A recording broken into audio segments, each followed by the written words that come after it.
تو بھائی آج ہم بات کریں گے اس ڈرامے کی جس میں ہے جنو محل الفاڑتی ہوئی لڑکی اور الفاڑتا ہوا دماغ۔ جی ہاں، یہ جادو ہے جنو کا۔ پہلا قسط شروع ہوتے ہی ہمیں ایک زبردست محل دکھایا جاتا ہے۔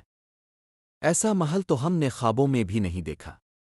میں تو بس یہ پوچھنا چاہوں گا، یہ محل ہے یا کسی جادوگر اسکول کا دیسی رشتہ دار؟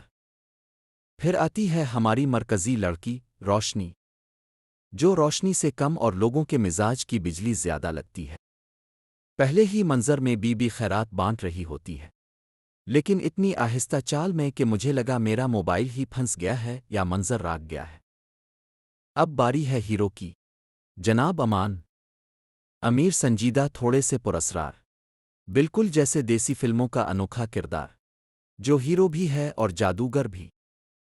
پانچویں منظر میں جب امان کی گاڑی ہوا میں الفاڑتی ہے تو مجھے لگا تو کشش ثقل نے چھٹی لے لی ہے، لکھنے والے نے تصور کی حدیں توڑ دی ہے۔ پھر آتا ہے جنو، لیکن وہ جنو کم لگتا ہے، جم کا کوچ زیادہ، 6 پیک کے ساتھ اور دھوئیں سے بھرپور انٹری، جیسے کوئی ماڈل شو میں آ رہا ہو۔ بس کر یار، رالائے گا کیا؟